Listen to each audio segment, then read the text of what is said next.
Bonjour à tous, bienvenue à ce nouvel atelier e-learning organisé par le laboratoire Aromalogie. Je suis Catherine Colin-Gaudy, directrice commerciale, et je suis accompagnée de deux membres de notre comité scientifique, Hervé Demey, spécialiste des algues, et Arnaud Géa, spécialiste des huiles essentielles et de la physiologie. Aujourd'hui, Arnaud et Hervé vont nous parler des hormones. Après une brève présentation du système endocrine, les besoins généraux en vitamines et minéraux des principales glandes seront abordés avant de terminer par les spécificités des systèmes endocrines masculins et féminins. Donc cet atelier durera à peu près, la présentation durera une trentaine de minutes. Ensuite, il y aura une dizaine de minutes de questions-réponses. Il sera enregistré et sera mis en ligne sur notre chaîne YouTube pour que vous puissiez y avoir accès à votre convenance ultérieurement. Voilà, je vous laisse la parole, Arnaud et Hervé. Allez, bonjour à tous. Merci. Alors, je vais démarrer avec la présentation de notre concept et puis ensuite, voilà, on va rentrer dans le vif du sujet. Alors, donc Aromalogie, vous connaissez nos produits, a priori, c'est donc une marque de compléments alimentaires qui s'articule autour de deux types d'ingrédients principaux. Un support minéral marin, en l'occurrence de la coquille d'huître fossilisée, l'idée étant en permanence de rétablir l'équilibre acido-basique, et puis des actifs végétaux qui peuvent être des huiles essentielles, des extraits secs ou bien des algues. Donc en gros, on va avoir deux gammes différentes dans nos produits. La gamme aromathérapie, comme son nom l'indique, qui contient des huiles essentielles, et la gamme algathérapie, là dont les principes actifs sont essentiellement autour des ressources marines et donc des algues. Alors, l'idée est toujours d'avoir une composition qui va permettre d'avoir une efficacité, mais aussi de sécuriser la prise. Et c'est tout l'intérêt, en particulier pour la gamme aromathérapie, de permettre aux utilisateurs d'avoir comme ça une prise qui soit contrôlée et d'éviter les mésusages qui sont fréquents avec les huiles essentielles. Alors, notre approche de l'aromathérapie est articulée autour de trois concepts hyper importants. Donc, l'expression optimale des propriétés des huiles essentielles, donc avec un choix des huiles qui soit le plus pertinent possible, une association avec de la coquille d'huître fossilisée pour rétablir l'équilibre acido-basique et une prise sécurisée. Et donc, tout cela va permettre d'avoir deux actions principales. D'abord, rétablir le terrain, faire en sorte qu'on évite les récidives et qu'on améliore sur la durée. Et ensuite, rapidement, soulager les symptômes. Et c'est vraiment cette association comme ça d'une action sur le long terme et sur le court terme qui fait toute la spécificité des produits que nous avons chez Aromalogie. Voilà pour cette présentation de nos produits. Et je vais laisser maintenant la parole à Hervé qui va entrer dans le vif du sujet de cet atelier en vous présentant quelques aspects généraux sur les hormones. Merci Arnaud pour cette présentation, cette introduction. Donc effectivement, le sujet aujourd'hui, c'est les hormones. Donc, qu'est-ce que c'est qu'une hormone? Alors une hormone, en fait, c'est une molécule qui sert de messager dans l'organisme. Alors c'est ce qu'on appelle, quand on parle d'hormones, on va voir qu'on parle du système endocrine. Effectivement, quand on parle de système endocrine, c'est un système qui permet aux différents organes du corps de communiquer entre eux à distance. C'est ce qui sépare le système endocrine du système qu'on appelle aussi paracrine, c'est-à-dire le système de communication entre cellules qui sont adjacentes, et un autre système de communication au sein de l'organisme que sont les systèmes autocrines, c'est-à-dire que là, c'est la cellule elle-même qui communique avec ses différentes fonctions internes, et donc c'est des types de communication différents, et on voit que le système endocrine est un système particulier qui permet de communiquer à distance, à très faible dose, via la sécrétion dans le système circulant, que ce soit le sang ou la lymphe, de molécules chimiques qui sont en fait des messages, qui vont aller activer des cellules cibles via des récepteurs spécifiques. Voilà, donc si tu peux passer à la suite. Alors, quand on parle d'hormones aujourd'hui, dans l'esprit commun, enfin, quand on parle hormones, on a tendance à se limiter au système reproducteur, à tout ce qui concerne la sexualité, la reproduction, mais le système hormonal est bien plus complexe que ça. C'est à la fois simple et très complexe, puisque les hormones, ça, comme on vient de le voir, ça permet aux différents organes de communiquer entre eux. pour assurer l'homéostasie du corps. Ce qu'il y a, c'est que on a différents organes qui vont sécréter différentes hormones, qui vont donc aller stimuler ou réguler le fonctionnement d'autres fonctions du corps, via l'activation de certaines fonctions, soit de tissus, soit d'organes. Mais la fonction hormonale, elle est très complexe en même temps, puisque quasiment tous les systèmes ont des intercommunications entre eux, et donc la régulation d'un système va aussi pouvoir influer sur la régulation ou l'activation ou l'activité d'un autre système endocrine. Donc, de façon générale, les glandes et les tissus endocriniens, donc, qui sécrètent ces substances, ces messagers chimiques, vous les connaissez, je pense, à peu près tous, mais bon, là, c'est une petite synthèse. Alors, les deux principaux, c'est l'axe hypothalamo-hypophysaire, hein, l'hypothalamus et l'hypophyse. On voit que ces organes sécrètent un certain nombre de substances chimiques, donc des hormones, la vasopressine, l'ocytocine, enfin, les gonadolibérines, la somatocrinine, etc., etc.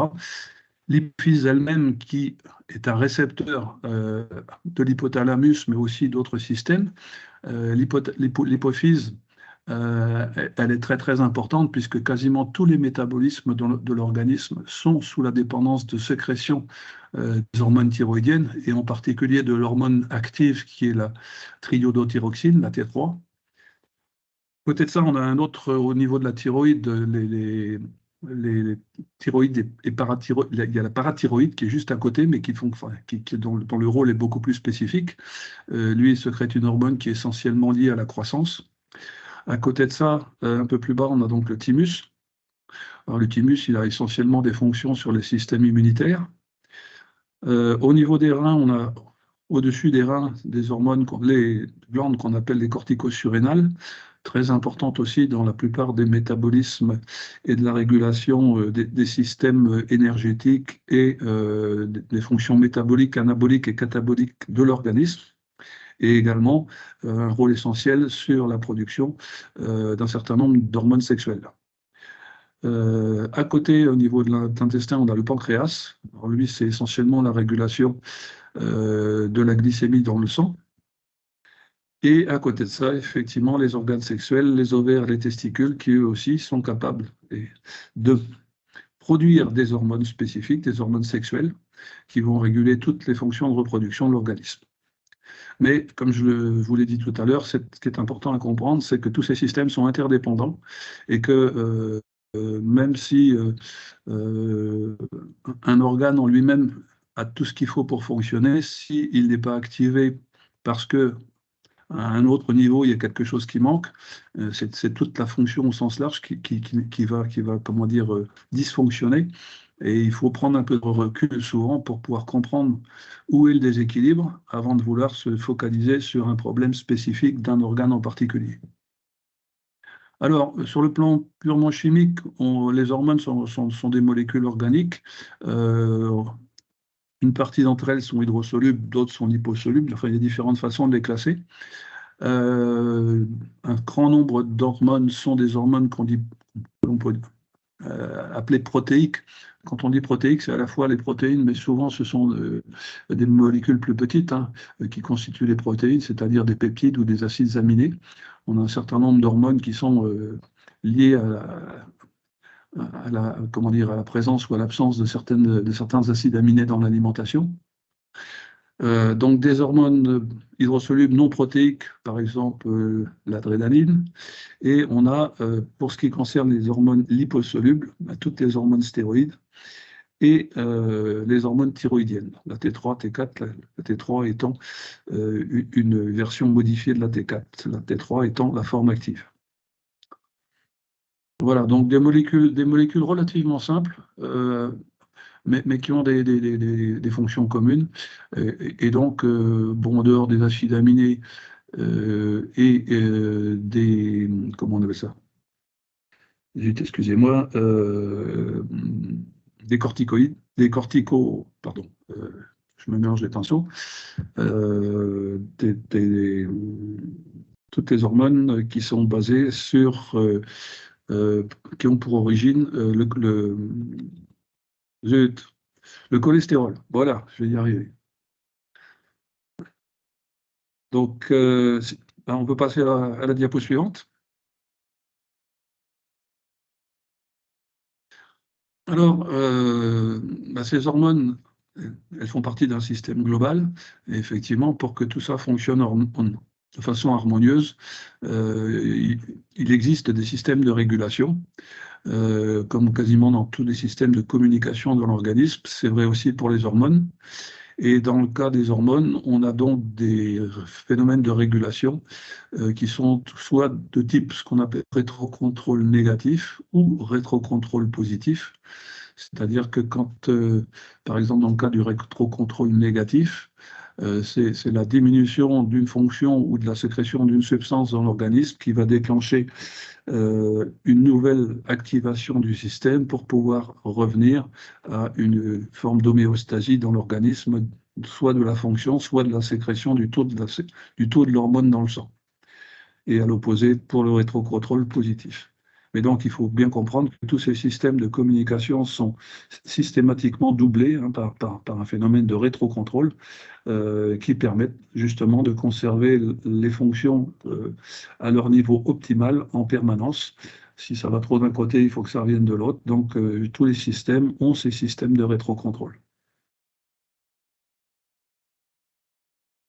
Alors, comme je l'ai dit tout à l'heure en présentant les différentes glandes endocrines, il y a donc l'hypophyse qui est une glande essentielle. Quand on dit l'hypophyse, c'est hypothalamus, hypophyse, enfin c'est l'axe hypothalamo-hypophysaire qui sont intimement liés. Ils sont très proches l'un de l'autre sur le plan sur le plan. L'hypothalamus est juste au-dessus de l'hypophyse dans le cerveau. Et cette hypophyse, elle peut effectivement avoir une action essentielle ou être plus ou moins indépendante de certains systèmes qu'on appelle non hypophysodépendants, c'est-à-dire qu'ils ne sont pas sous la direction propre de l'hypophyse.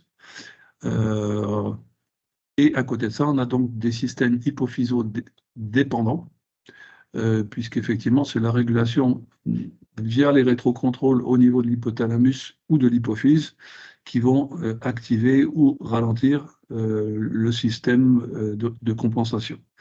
Donc, en l'occurrence, les systèmes hypophysodépendants sont essentiellement la thyroïde, la parathyroïde, les gonades et les corticosurrénales. Et à l'opposé, on a le pancréas, le foie, et puis le petit dernier, c'est, je suis en train de c'est Ouais, c'est les deux principaux. Oui, ce que tu as représenté là, Arnaud, dans la petite vésicule là au niveau du foie, c'est le. Pardon? La vésicule. Ah, la vésicule biliaire, excuse-moi. Oui, logé sous le. Oui, c'est évident. Bon, donc des systèmes qui sont plus ou moins reliés à l'axe hypothalamo-hypophysaire. Mais quel que soit le système en question, chaque système a un système de régulation. Alors, quelques exemples de fonctionnement hormonal, de fonctions hormonales. Une des premières, c'est les fonctions de croissance, à travers la sécrétion des hormones de croissance, les growth hormones, qui sont sous la dépendance de la glande pituitaire, qui elle-même est à côté de l'hypothalamus et de l'hypophyse. Et tout ça, cette hormone de croissance va avoir une action sur le métabolisme directement sur la croissance des muscles ou la croissance des os, mais également à travers un organe intermédiaire sur la libération par le foie de l'IGF-1, qui est une hormone de croissance plus spécifique. La thyroïde, alors pour moi c'est un élément essentiel, la thyroïde. Donc elle est sous la dépendance de la sécrétion d'hormones par l'hypothalamus et l'hypophyse. Et ce sont ces hormones qui vont réguler la fonction et le développement de la glande thyroïde. Et la glande thyroïde va elle-même sécréter donc les hormones thyroïdiennes, la T4 qui est une préhormone, et la T3 qui est la forme active, et la T3 étant activée en général à partir de la T4 dans un certain nombre d'organes sur lesquels cette hormone T3 va avoir effectivement des actions. Alors, si on devait retenir un système hormonal fondamental dans l'organisme, c'est celui-là, c'est l'hormone thyroïdienne, puisqu'elle agit directement sur quasiment toutes les fonctions de l'organisme, que ce soit la régulation du métabolisme, de l'anabolisme protéique ou lipidique, régulation de la température corporelle, croissance, développement des tissus, action effectivement sur les fonctions cardiaques, sur les fonctions sexuelles. La thyroïde est vraiment une glande très, très spécifique, mais qui même si elle ne produit qu'une seule hormone, agit quasiment sur toutes les fonctions de l'organisme. Et on va voir que c'est important tout à l'heure. Un autre exemple, c'est la régulation du métabolisme calcique dans l'organisme à partir de la glande parathyroïde, qui elle-même produit une hormone spécifique qui va avoir des effets sur le métabolisme du calcium dans tous les organes, à travers l'activation ou la régulation de la production de vitamine D. Donc, vous voyez, c'est souvent un peu compliqué puisqu'il y a des interactions, il y a des effets, un petit peu comme au billard, des effets de bande, c'est-à-dire on va agir sur telle fonction, tel organe, qui lui-même va avoir une action ou une réaction sur telle ou telle fonction ou sur telle ou telle sécrétion d'autres substances. Voilà. Alors, comme je vous le disais tout à l'heure, ces fonctions hormonales, elles sont systématiques, elles sont relativement larges, mais elles ont des impacts à différents niveaux, puisque c'est des voies de communication. Mais ce n'est pas parce qu'une des fonctions est défaillante qu'il faut se concentrer de façon importante sur l'action finale de l'hormone. J'en veux pour exemple le fait que, par exemple, un dysfonctionnement d'un système hormonal sexuel peut avoir pour origine un problème de métabolisme d'enzymes ou de protéines qui remonte plus loin dans la chaîne. Par exemple, quand on parle d'hypothyroïdie, avec les problèmes que ça peut avoir indirectement, l'hypothyroïdie, la première cause d'hypothyroïdie, c'est pas un problème pathologique, c'est un problème alimentaire, c'est un problème de carence en iode, et ainsi de suite, pour un certain nombre de fonctions. C'est ce qu'on va voir tout de suite. Il y a un certain nombre de nutriments qui sont essentiels. Quand on dit essentiel, c'est que l'organe n'est pas capable de les produire lui-même, et donc le corps, enfin l'individu est sous la dépendance de ces nutriments pour pouvoir fonctionner correctement.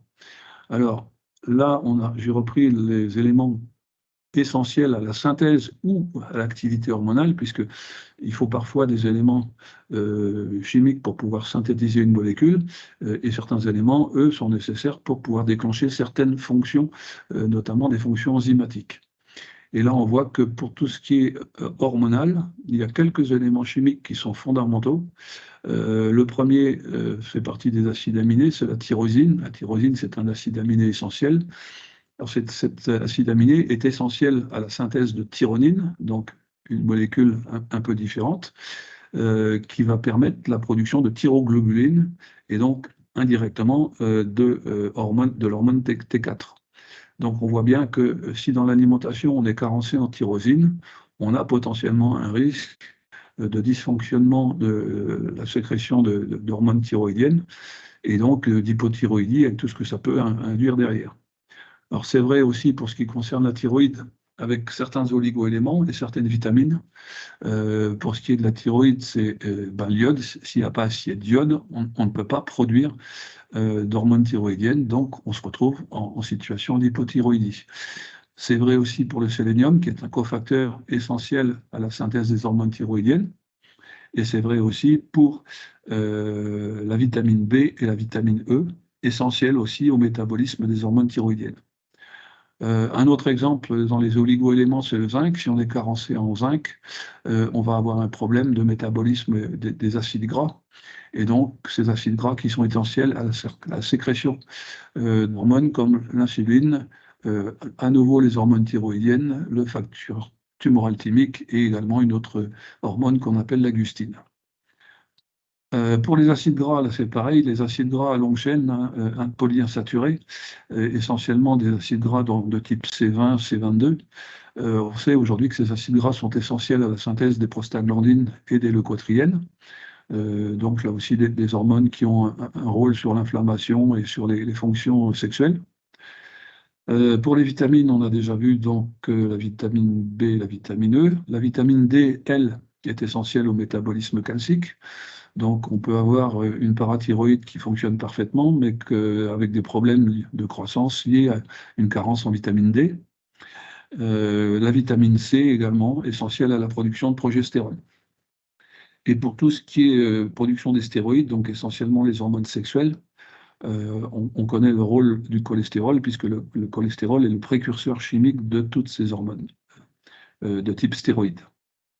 Voilà, donc cette diapo est essentielle à intégrer, puisque bon, elle n'est pas exclusive. Enfin, il y a d'autres choses qui pourraient être dites, mais qui sont peut-être moins fondamentales. Mais bien comprendre que le fonctionnement de l'organisme, il est lié essentiellement aux apports nutritionnels, et que certains d'entre eux sont considérés comme essentiels, que ce soit des oligoéléments, des acides aminés, des minéraux. Quand on dit essentiels, ça veut dire qu'ils sont nécessaires à l'organisme, mais que l'organisme lui-même ne peut pas les synthétiser, donc il est totalement dépendant ou partiellement dépendant de son apport nutritionnel pour que derrière, ces éléments chimiques puissent être synthétisés et fonctionner normalement. Bon, Voilà. bah, très bien, merci Hervé. Je crois que on va pouvoir maintenant passer à des choses beaucoup plus spécifiques. C'est essentiellement effectivement les hormones de type sexuel. On va parler des problématiques liées à l'activité de ces hormones plus spécifiques qui sont effectivement importantes, mais qui sont beaucoup plus spécifiques, par exemple, que l'hormone la triiodothyroxine, qui, elle, a un effet sur la plupart des métabolismes, dont le métabolisme sexuel également. Exactement. Alors, je voulais enchaîner justement en parlant un petit peu des hormones sexuelles, pour l'instant de manière encore assez générale. Et il me semblait intéressant de reparler rapidement de la structure de ces hormones, la structure chimique, et surtout de les mettre en lien avec deux enzymes fondamentales qui vont intervenir, parce que quand on comprend comment fonctionnent ces enzymes, ça permet de mieux comprendre comment on peut appréhender certaines situations quotidiennes, ou en tout cas qui sont reliées à des moments particuliers de la vie des femmes en particulier. Alors, le cholestérol, en gros, c'est le précurseur de toutes les hormones stéroïdes, hein, c'est même la définition. Et donc, ce cholestérol va être transformé dans différentes glandes. On en reparlera tout à l'heure. Et ce qui est intéressant, c'est de remarquer qu'en fait, on va, que ce soit chez l'homme ou chez la femme, aboutir à la production de testostérone. Et cette testostérone va être transformée en œstrogène par une enzyme qui s'appelle l'aromatase, ou en forme encore plus active de testostérone qu'on appelle la DHT par une autre enzyme qui est la 5-alpha-réductase. Et donc ça, c'est un point qui est intéressant parce que ça veut dire que quand on a des carences dans certaines hormones, ou quand on a un excès ou un défaut d'activité, eh bien on voit qu'on va pouvoir moduler ces deux aspects en agissant justement sur ces enzymes. Par exemple, si à un moment donné, on a une baisse du taux d'œstrogène, eh bien on va pouvoir en partie, en tout cas, compenser cette baisse en stimulant l'aromatase, parce que ça va permettre de renforcer cette transformation et donc de remonter les taux d'œstrogène. À l'inverse, chez l'homme, si on a une testostérone qui est trop active, eh bien on aura tendance dans ce cas-là plutôt à chercher à inhiber la 5-alpha-réductase, qui justement transforme la testostérone en DHT, qui est elle-même la forme la plus active de testostérone. Vous voyez, cette notion de structure finalement chimique des hormones est très importante parce qu'elle donne des cibles thérapeutiques. Et c'est ça, à mon avis, qui est hyper important quand on est dans une démarche comme la nôtre, plutôt globale de la santé. Alors, une fois qu'on a bien compris ça, qui est donc une diapo qui touche les deux sexes, on voit bien ici, on n'est ni spécialement chez l'homme ni chez la femme, c'est vraiment une histoire de voie métabolique, de voie biochimique. On va maintenant aller voir plus en détail ce qui se passe chez la femme et chez l'homme. Et pour la femme, on va s'intéresser en particulier à une période clé qui est celle de la ménopause. Alors, un petit rappel quand même sur la synthèse des œstrogènes. Déjà, il faut se rappeler que globalement, les œstrogènes donc appartiennent à la grande catégorie des stéroïdes et que les stéroïdes sont produits par 3 types de glandes.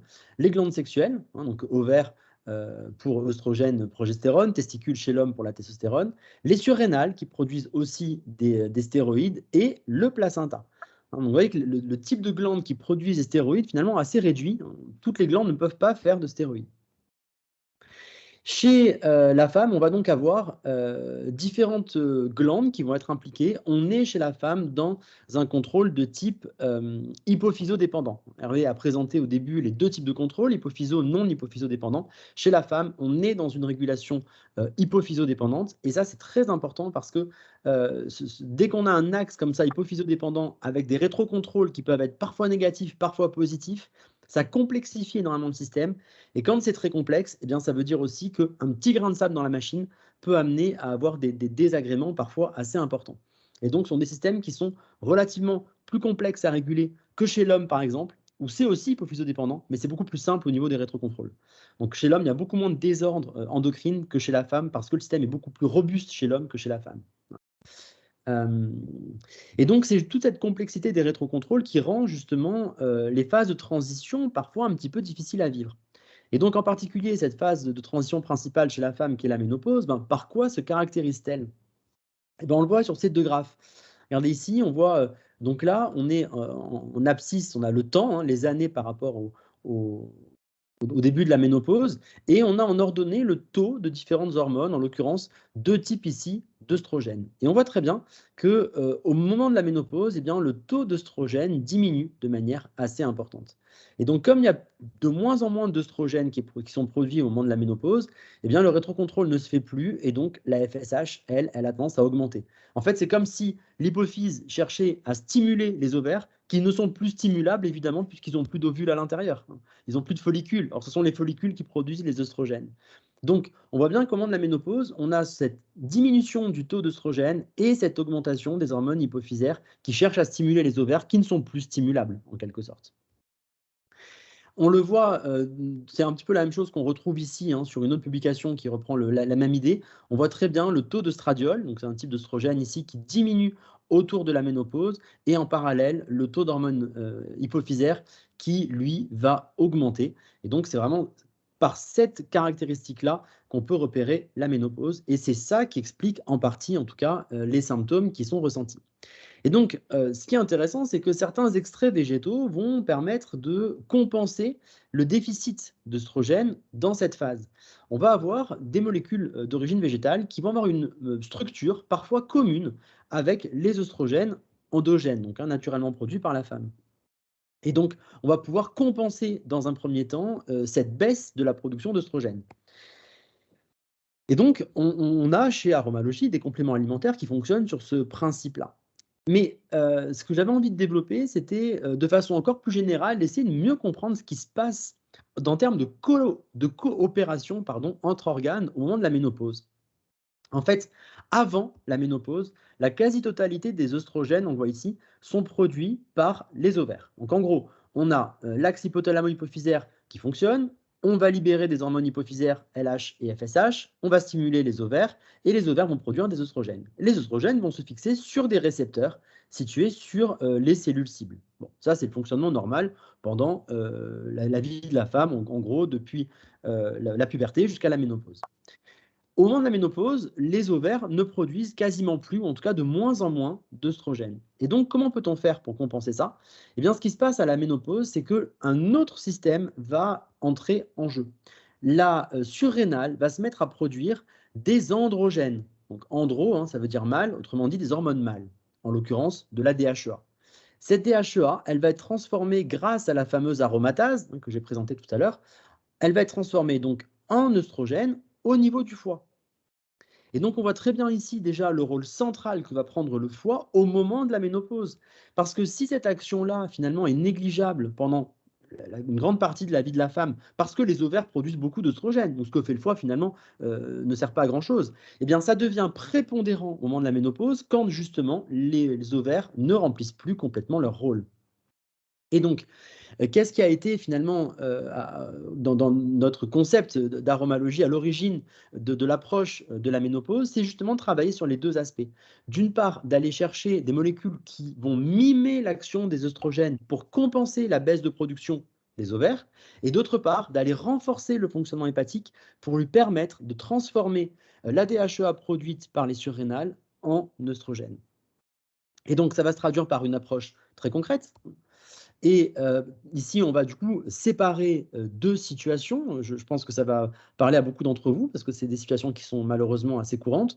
On va séparer ce qui se passe chez les femmes qui ont eu des antécédents de cancer hormonodépendant des femmes qui n'en ont pas eu. En gros, dans tous les cas, on a toujours intérêt à travailler sur l'équilibre acido-basique d'une part et à compenser, à travailler sur la balance oméga 3, oméga 6. Donc on a fait un atelier e-learning sur cet aspect-là, donc je ne vais pas le développer ici. C'est le dernier, d'ailleurs le précédent, donc je vous invite à le consulter si vous n'avez pas suivi. Mais en tout cas, on va travailler sur ces deux aspects par l'association lithotame oméga 3. De cette manière-là, on remonte l'équilibre acido-basique, donc on basifie le terrain, ce qui est toujours favorable, et on augmente la proportion d'oméga 3, ce qui est là aussi fondamental pour un bon état de santé. Ensuite, on va prendre le cas le plus classique, c'est celui de la ménopause, préménopause, sans antécédent de cancer hormonodépendant. Dans ce cas-là, on va viser à apporter les éléments essentiels dont ont besoin nos glandes endocrines grâce à l'alga vitale. Donc Hervé a passé une diapo qui vous a bien présenté l'importance des vitamines et des minéraux. Eh bien, l'alga vitale, de par sa composition en algues, va permettre justement d'amener les éléments dont les glandes vont avoir besoin pour avoir un fonctionnement harmonieux. Et au-delà de ça, on va compléter avec le Femina Plus, qui est ici un complément alimentaire issu de la gamme Aroma, qui va avoir des molécules soit issues de la phyto, soit issues des huiles essentielles, qui vont justement mimer l'action des œstrogènes et renforcer le fonctionnement ovarien.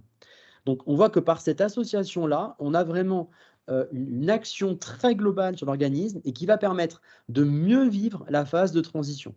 Le but n'est pas de compenser complètement le fonctionnement des ovaires, évidemment, ça serait illusoire, mais c'est simplement de permettre à la femme de mieux vivre cette phase de transition de façon à ce que les bouffées de chaleur et toutes les expériences un peu désagréables de ce moment-là soient vécues le mieux possible jusqu'à retrouver un autre équilibre avec du coup un taux d'œstrogène plus bas. Mais c'est vraiment dans la phase de transition que cette proposition-là va être faite. Si on a des antécédents de cancer hormonodépendant, et là on est bien sur des antécédents individuels de cancer hormonodépendant, on ne parle pas d'antécédents familiaux. Donc s'il y a eu pour la patiente en question des antécédents de cancer hormonodépendant, eh bien dans ce cas-là, on ne pourra pas proposer le Femina Plus parce que justement, il contient des substances qui sont hormones-like, qui sont oestrogènes-like, donc on ne va pas pouvoir conseiller le Femina Plus, mais on va pouvoir renforcer le fonctionnement hépatique d'une autre façon grâce justement à notre produit hépatique. Et on voit bien qu'en stimulant le foie, eh bien, on va lui permettre de remplir son rôle qui est celui de transformer la DHEA en œstrogène, enfin un de ses rôles. Voilà, et donc de cette manière-là, on peut avoir deux protocoles distincts qui vont avoir évidemment un socle commun, mais qui vont permettre d'être adaptés à chaque situation particulière rencontrée par les femmes. Voilà. On prendra avec Hervé les questions à la fin, si vous voulez bien. Je vais continuer du coup chez l'homme, et puis peut-être qu'il y aura des questions parmi vous sur cet aspect-là, et on sera ravis d'y répondre. Alors, l'homme aussi peut avoir des désagréments d'ordre endocrine. Alors, pour le coup, ce n'est pas tout à fait la même chose que chez la femme, puisque vous le savez, il n'y a pas vraiment d'andropause aussi brutale, en tout cas, que chez la femme. On a une andropause, dans le sens qu'il y a une décroissance progressive de la fonction testiculaire, mais il n'y a pas comme ça ce seuil que peut vivre la femme. Et donc, on a quand même des désagréments qui s'installent plus progressivement et qui donc sont plus faciles à vivre peut-être chez l'homme que chez la femme. Alors, l'un des forts désagréments, en tout cas, que l'homme peut rencontrer, va se situer au niveau de la prostate. Donc, vous savez, la prostate va être souvent le siège d'une croissance excessive, ce qu'on appelle l'hypertrophie bénigne de la prostate. Et cette hypertrophie bénigne de la prostate, HBP, va être déclenchée en partie par la dihydrotestostérone. Vous vous rappelez, j'en ai parlé tout à l'heure, la testostérone est transformée par la 5-alpha réductase en DHT, et la DHT va stimuler la prostate qui va du coup grossir, tout simplement. Et donc, on voit ici ce que ça fait. Hein, quand on a une prostate trop importante, eh bien, ça vient perturber le fonctionnement de la vessie. Et puis, il y a d'autres désagréments qu'on peut aussi envisager. Là aussi, on a fait un atelier learning spécifiquement dédié à la prostate. Donc, je ne vais pas reprendre tous les détails. Si ça vous intéresse, n'hésitez pas à consulter la chaîne YouTube. Vous verrez toutes les archives de nos précédents ateliers. Donc, ce qu'on va pouvoir faire au niveau de l'homme, c'est au contraire de la femme où on cherchait à stimuler l'aromatase, chez l'homme, on va plutôt chercher à inhiber la 5-alpha réductase, puisque le but dans ce cas-là est de rendre la testostérone moins active pour qu'elle ne stimule pas trop la prostate qui serait du coup hypertrophique. Alors pour cela, on va utiliser notre complément alimentaire qui s'appelle Prostate, tout simplement, qui a une composition qui va justement agir sur les différents symptômes associés à cette phase de la vie de l'homme, où on va du coup inhiber la 5-alpha réductase et on va aussi avoir une action, là aussi sans entrer trop dans les détails, plutôt de protection, de prévention d'un développement de tissus cancéreux. Donc d'un côté, on a une action de réduction de l'hypertrophie bénigne de la prostate et d'un côté, on a une action préventive. Et ça, c'est aussi vraiment intéressant de s'intéresser à ce genre de choses avant que les problèmes n'arrivent. Alors, le complément alimentaire prostate, il est composé d'huiles essentielles qui ont une action drainante, hein, ça va être le but des huiles essentielles, et de plusieurs extraits végétaux, comme par exemple le Sabal cerulata, on le connaît aussi sous le nom de saut palmetto. C'est donc un complément alimentaire très connu pour justement calmer l'hypertrophie bénigne de la prostate. Et donc, ce saut palmetto va être renforcé par les autres extraits végétaux et par les huiles essentielles qu'il contient. Et donc concrètement, on va pouvoir faire le même genre d'association chez l'homme, puisque la base finalement est la même. Hein. On aura toujours des besoins chez l'homme d'apport en nutriments et en vitamines, comme chez la femme, ça c'est pareil. Donc on rétablit le terrain, on rétablit la balance oméga 3, oméga 6 grâce au litotam et aux oméga 3. Ça c'est notre socle, hein. C'est pour ça que j'ai entouré les deux. C'est pour bien stipuler le fait que, bien représenter le fait que cette association-là va être très importante. On rajoute de l'alga vitale pour amener les vitamines et les minéraux qui vont être fondamentaux pour le fonctionnement des glandes, et on rajoute le produit prostate qui va être spécifiquement ciblé sur donc, cette glande masculine. Le produit prostate, je précise qu'il est efficace à faible dosage. Il suffit d'en prendre vraiment très peu pour avoir déjà une action. Et c'est tout l'intérêt de ce produit. C'est plutôt d'ailleurs un protocole qu'on peut conseiller même en prévention. Ce n'est pas la peine d'attendre d'avoir des problèmes, de devoir se lever 3 fois par nuit pour commencer à faire ce genre de protocole. On peut très bien l'anticiper à partir de 45-50 ans. Et ça va permettre justement finalement de conserver sa vitalité le plus longtemps possible avant la survenue d'éventuels problèmes. Voilà, écoutez, je vous remercie. On est arrivé au bout de cette présentation sur les hormones, un peu générale et à la fois ciblée sur les hormones sexuelles chez l'homme et la femme. Et on sera ravis de répondre à vos questions.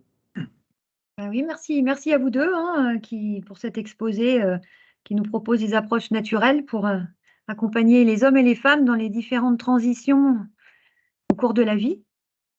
Donc, est-ce qu'il y a des questions ?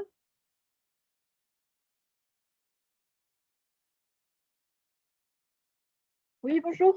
Moi, j'ai une question. Donc, je m'appelle Solène, je suis sage-femme. J'ai une question par rapport à la régulation du coup de la cascade thyroïdienne, qui est voilà, une hormone centrale. Du coup, là, vous avez proposé juste protocole au niveau ménopause, préménopause, mais voilà, pour toute la vie de la femme, en tout cas, au niveau thyroïde, qu'est-ce que vous proposez ?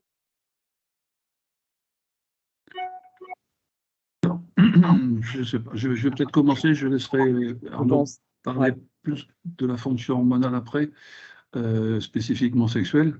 Bon, je ne sais pas si vous avez eu l'occasion de voir le e-learning que l'on a fait sur les algues, l'iode et la thyroïde. Je pense que si vous ne l'avez pas vu, il faut absolument le regarder. Effectivement, comme j'ai insisté un petit peu tout à l'heure, la thyroïde, c'est une glande essentielle puisqu'elle régule quasiment tous les métabolismes de l'organisme, et ce, depuis la naissance ou presque.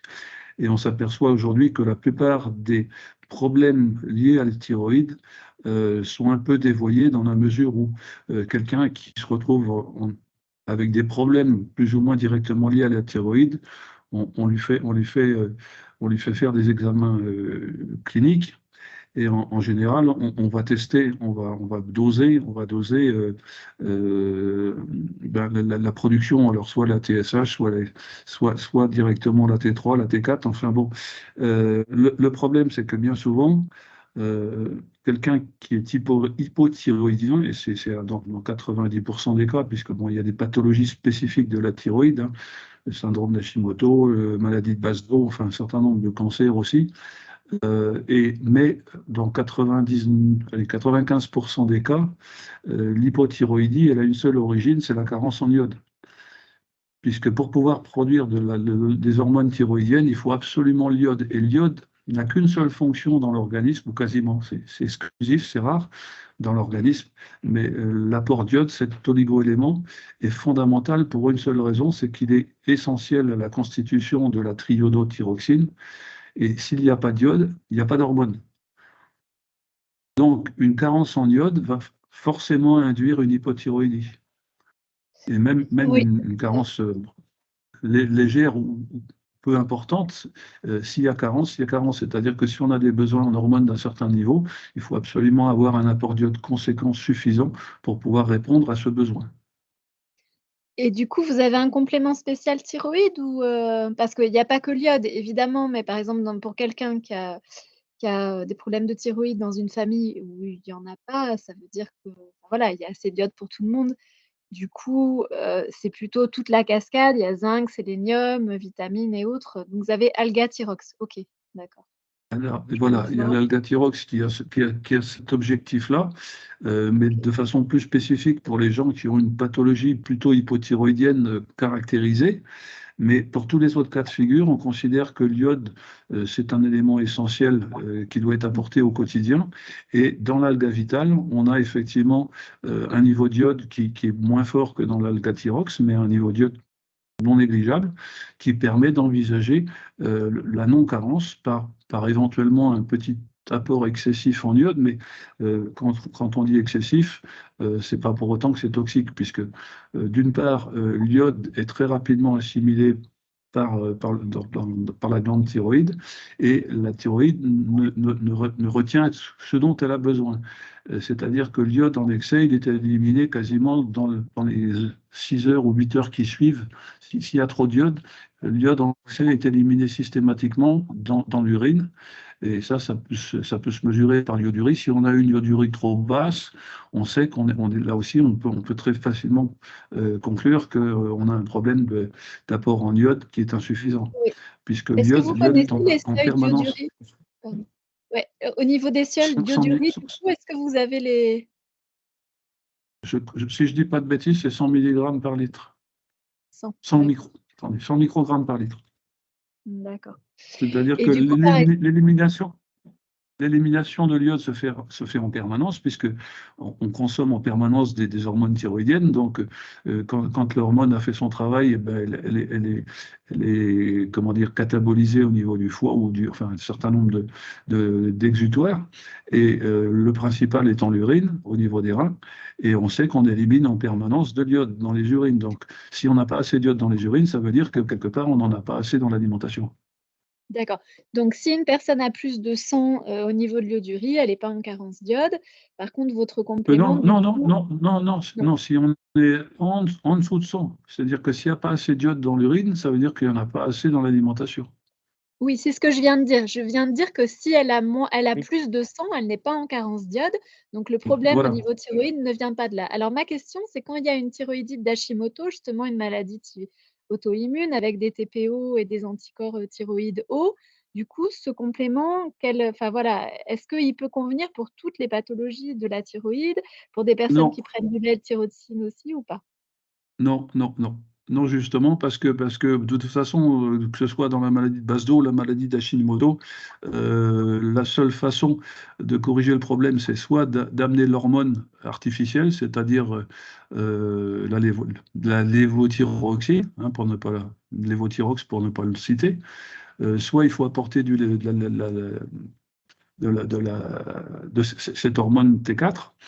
qui vont ensuite être transformés en T3, soit dans les cas inverses, c'est la seule façon de corriger le problème d'hyperthyroïdie, c'est de neutraliser la thyroïde, c'est-à-dire soit on la neutralise par de l'iode radioactif, on détruit la thyroïde, soit c'est une ablation directement de la thyroïde.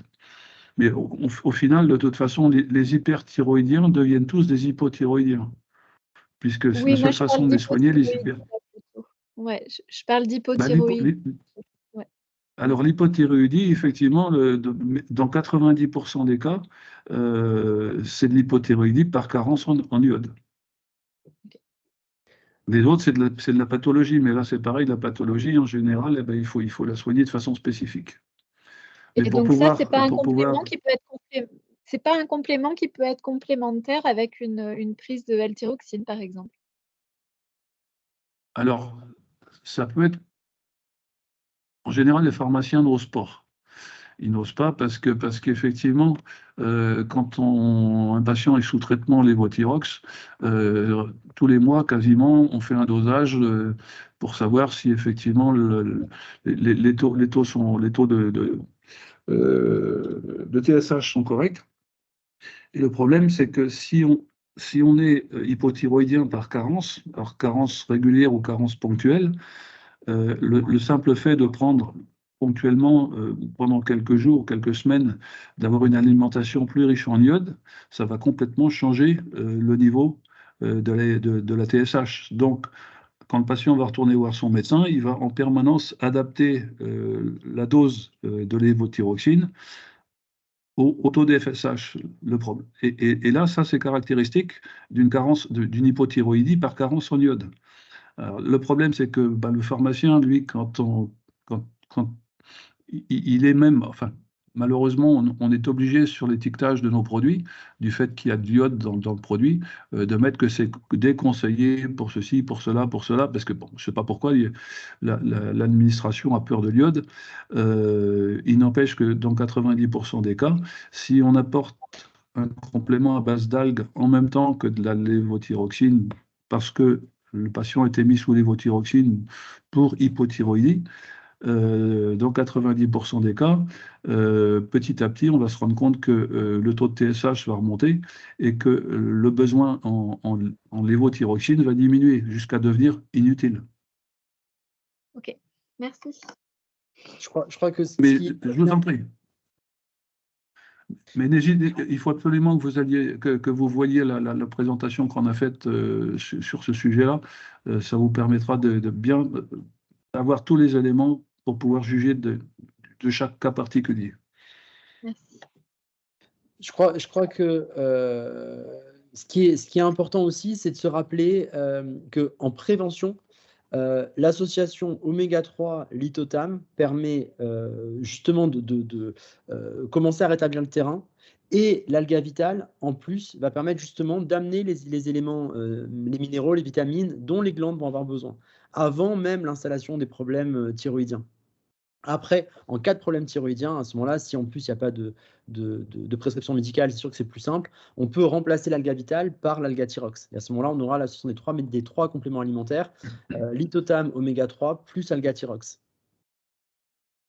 Voilà. Pour moi, n'oubliez pas, c'est important quand même que dans le lithotam, l'effet recherché est lié essentiellement à la teneur et à la disponibilité en carbonate de calcium, en bicarbonate de façon concrète pour l'équilibre acido-basique.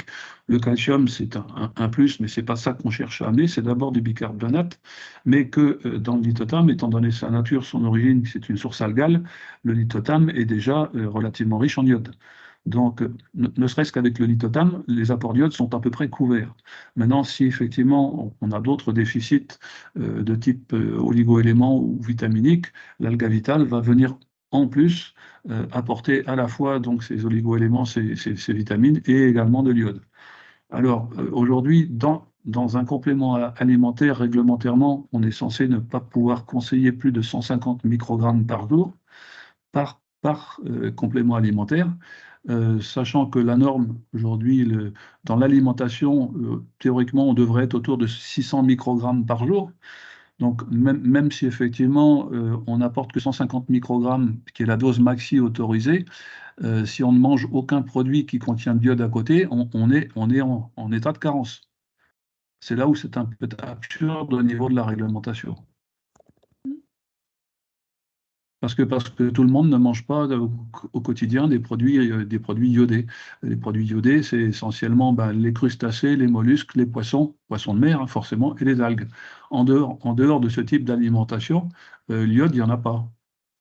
Alors aujourd'hui, le sel est supplémenté en iode, c'est facultatif, mais bon, Alors ce qui est un peu paradoxal, c'est qu'aujourd'hui, on vous dit qu'il faut manger de l'iode, mais il faut réduire les apports en sel, quasiment les supprimer. Donc si demain, on n'apporte plus de sel dans l'alimentation, on n'aura plus d'iode non plus. Donc le problème de l'hypothyroïdie va redevenir prégnant. Ça va revenir, ça.